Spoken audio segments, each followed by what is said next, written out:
At least 3 people, including a child, have been killed after a catastrophic and historic flooding event unfolded across portions of 4 states over the weekend as a powerful storm system produced several threats across the eastern half of the U.S. According to information provided by the Kentucky Department of Fish and Wildlife, a vehicle with 2 people inside was swept off a roadway due to floodwaters on Saturday night.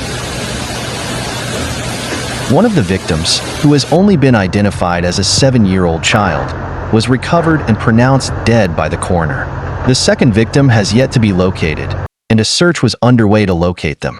No other information was immediately available.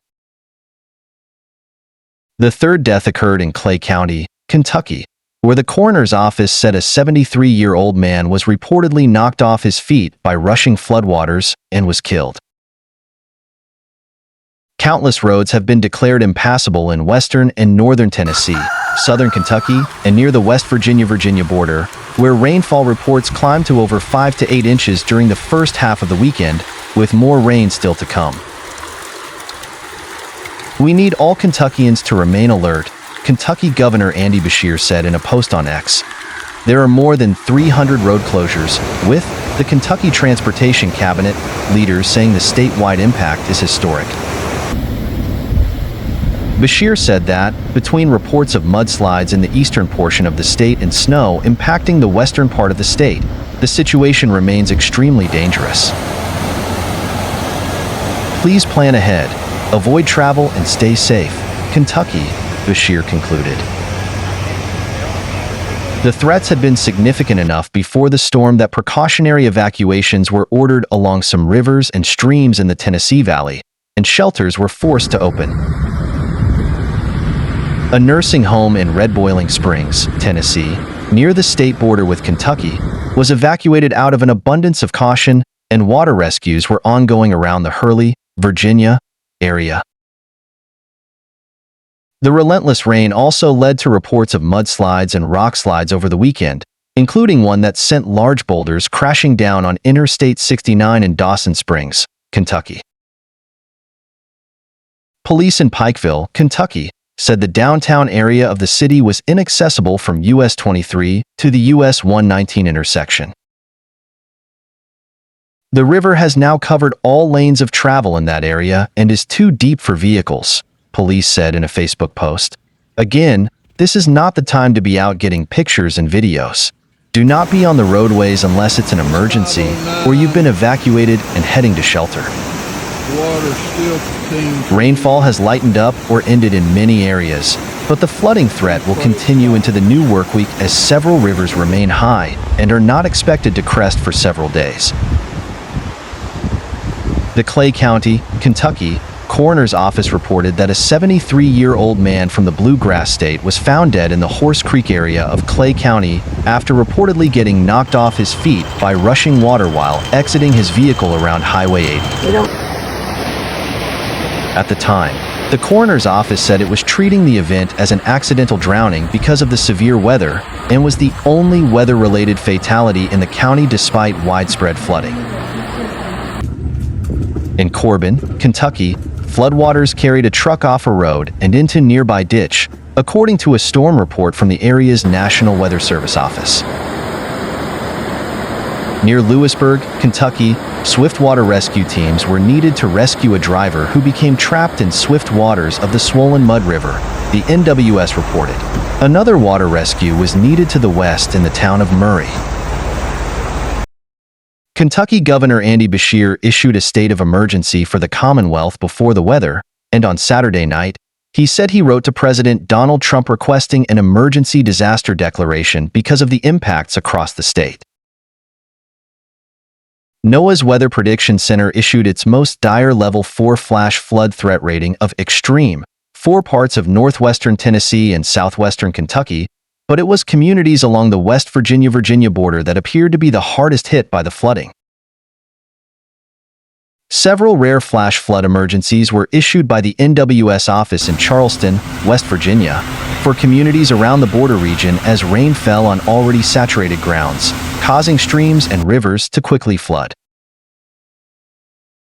Catastrophic flooding was reported to be ongoing Saturday in communities such as Hurley and Grundy, Virginia, where roadways simply turned into streams and became dangerous. Several rockslides were reported, and Virginia Governor Glenn Youngkin said he's deployed the National Guard, among other first responders, to the area. Flood watches also extended over 900 miles from Arkansas to Pennsylvania on Saturday, with about 11 states included under those. Most of these watches had been allowed to expire by Sunday morning.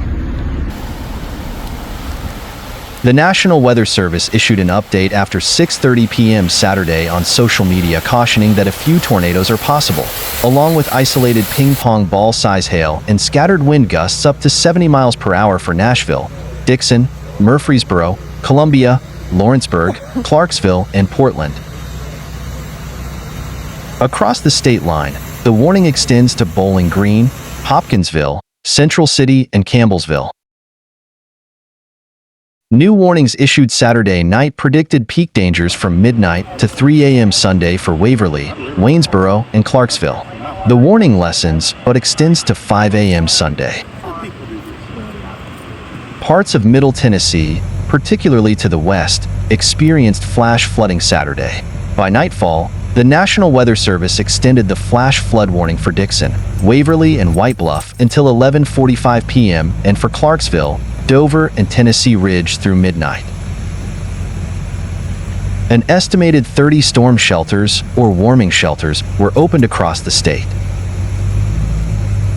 Tennessee state troopers posted a photo on social media showing water covering Double Branch Road and reminding drivers to use caution here and across the state.